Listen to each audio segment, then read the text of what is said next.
Benvenuti in questa nuova ricetta! Oggi prepariamo insieme la crema pasticcera. Vi farò scoprire tutti i segreti per realizzarla al meglio. Per iniziare, il primo passaggio è quello di procurarsi una ciotola che sia resistente al calore. Va bene in vetro o in ceramica. Insieme ad esso procuriamoci anche la pellicola per alimenti e mettiamo tutto da parte. Ora passiamo al primo ingrediente, il latte. Questo per un risultato ottimale deve essere intero, ma io vi assicuro che può uscire con qualsiasi tipo di latte. Il mio in questione è parzialmente scremato ed è pure senza lattosio, per cui non abbiate remore se non abbiate quello intero. Andrà bene comunque. Come potete vedere, come secondo ingrediente io ho impiegato della buccia di limone. La ricetta ufficiale non prevede il limone, ma solo la vaniglia. Però io vi assicuro che se volete una crema super profumata e molto buona, il limone non deve mancare. Darà quel tocco in più sia a livello di profumo che di sapore. L'importante è che si tratti di un limone rigorosamente biologico e non trattato e di tagliare solo la scorza gialla. Infatti, quella parte bianca che vediamo è molto amara e rischierà di rovinare la nostra crema irreparabilmente. Come quantità voi potete andare in base al vostro gusto, a me piace molto limonosa, infatti ho abbondato tantissimo. Come potete vedere le mie scorze non sono svenute tanto precise, ma basterà sfilettare come si fa col pesce con il coltello per levare quella piccola patina bianca. Ed ecco qua, il nostro limone è perfetto, è pronto a essere utilizzato. Rifaccio lo stesso con tutti i pezzettini e li metto da parte, pronti ad essere tuffati nel latte. Se invece non siete degli amanti del limone, potete seguire la ricetta ufficiale che prevede la bacca di vaniglia. Questa andrà tagliata per metà nella sua lunghezza e andranno prelevati i piccoli semini all'interno. E andranno messi da parte, mentre la buccia rimasta potete tuffarla nel latte come ho fatto io con le scorze di limone.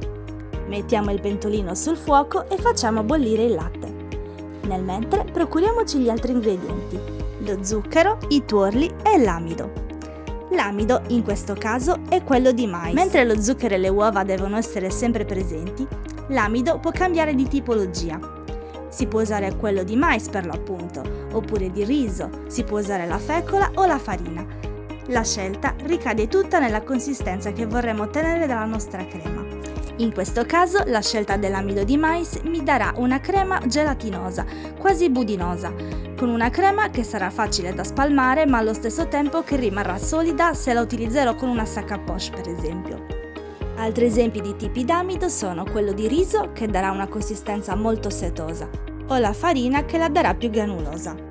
A proposito di granulosità, se quel che sto facendo vi può apparire un po' strano, non si tratta di altro che di un vecchio trucco per non dover setacciare l'amido.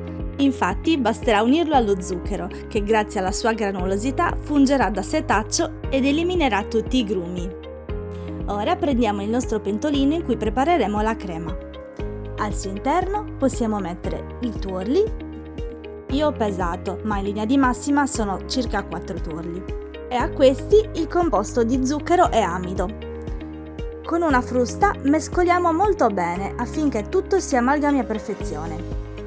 Questo è un lavoro che va fatto sempre prima di iniziare la cottura. Aiuterà ad ottenere una crema liscia dall'inizio alla fine. Quando il tutto è abbastanza amalgamato possiamo aggiungere l'altro ingrediente, la vaniglia. Se avete la bacca potete mettere i vostri semini estratti all'interno. O se come nel mio caso non la possedete, potete usare dell'estratto di vaniglia in gel o della vanillina. Mettiamola all'interno del composto di uova e mescoliamo bene con la frusta. Come quantità io ho messo un cucchiaino da tè scarso. Mescoliamo bene e attendiamo che il latte finisca di bollire.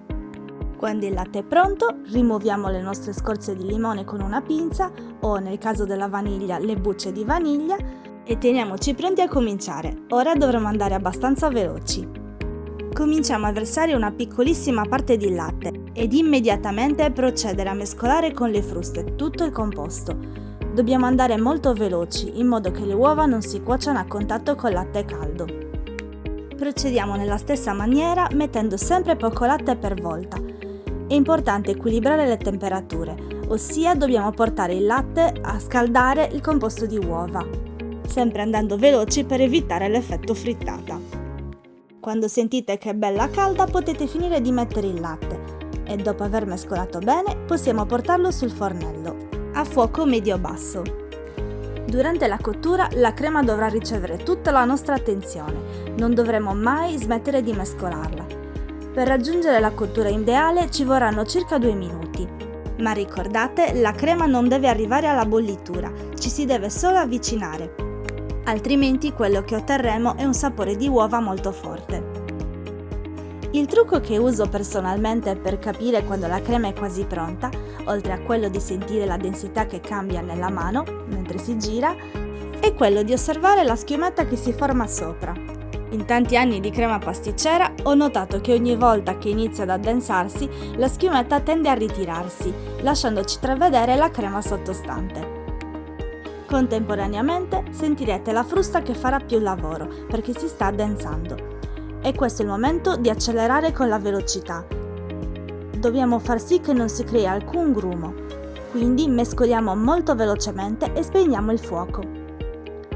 Ecco la nostra crema che ha preso forma, potete vedere anche come è bella lucida. Continuiamo a mescolare benissimo e vediamo che la nostra crema è pronta. Se avete un termometro potete verificarlo guardando che la temperatura abbia raggiunto gli 86 gradi, che è la temperatura ideale della crema. Prendiamo la ciotola preparata prima e con una spatolina in silicone versiamo immediatamente la crema nella ciotola. Anche questo è un passaggio che va fatto molto velocemente, soprattutto quello di coprire immediatamente con della pellicola a contatto, ecco perché l'avevamo vicina.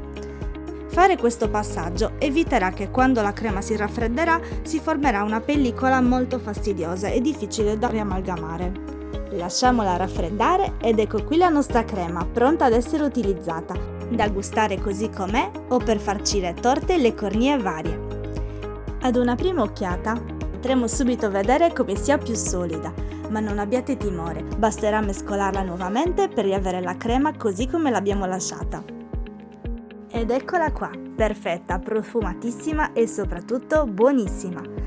Vi voglio far vedere nel dettaglio la consistenza che otterrete con l'amido di mais.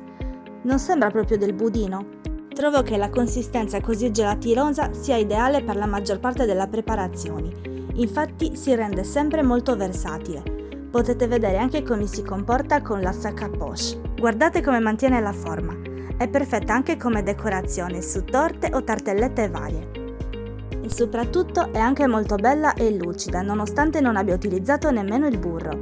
Vi consiglio assolutamente di provare questa ricetta, io da quando l'ho scoperta non la mollo più, mi garantisce sempre risultati perfetti a livelli visivi e di gusto. Vi ringrazio per aver seguito questo video, spero vi sia piaciuto e vi sia stato utile. Fatemelo sapere con un commento e iscrivetevi al canale. Alla prossima!